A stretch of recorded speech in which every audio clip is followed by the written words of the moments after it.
बिल्ली के साथ घोड़ा। एक बार रामन को कुछ रुपयों की जरूरत थी, पर वो उन्हें राजा से मांगना नहीं चाहते थे। इसलिए वो उनका पड़ोसी, जो एक अनाज का विक्रेता था, उससे रुपए मांगने गए। किशोर, क्या तुम मुझे 100 सोने के सिक्के दे सकते हो? मैं एक ही महीने में उन्हें वापस कर दूंगा।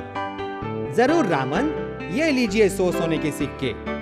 पर याद रखिए, आपको 50 सोने के सिक्के सूद के रूप में देने होंगे।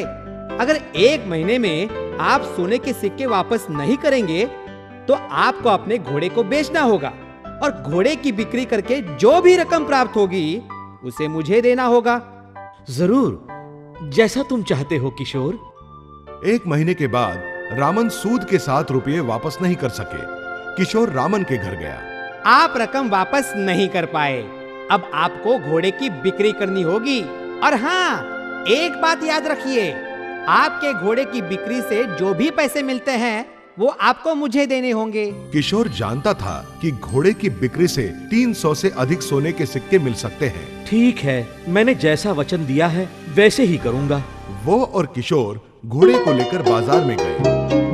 किशोर ने सोचा कि घोड़ा 300 सोने के सिक्कों में बेचा जाएगा और वो रकम उसे मिलेगी। पर रामन अपने साथ एक बिल्ली भी ले गए थे। सबको नमस्कार। मैं अपनी बिल्ली की 300 सोने के सिक्कों में बिक्री करना चाहता हूँ।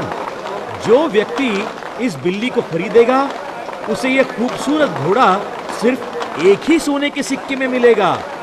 एक आदमी ने 300 सोने के सिक्के तथा एक और सोने का सिक्का दिया। वो बिल्ली और घोड़े को खरीद कर अपने साथ ले गया। किशोर, ये लो सोने का एक सिक्का। ये कैसे हो सकता है? मैंने तो आपको 100 सोने के सिक्के 50 सोने के सिक्कों के सूद पर दिए थे। आप तो मुझे एक ही सोने का सिक्का दे रहे हो। पर तुमने तो कहा था कि मुझे तुम्हें घोड़े की बिक्री की रकम देनी पड़ेगी।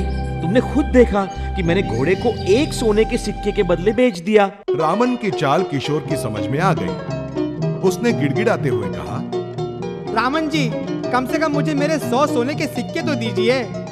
नहीं, अब नहीं। हमारा समझौता तुम्हें मानना होगा, नहीं तो मैं राजा से शिकायत करूंगा। किशोर जानता था कि राजा रामन की बात ही मानेंगे, इसलिए उसने एक सोने का सिक्का लिया और चला गया।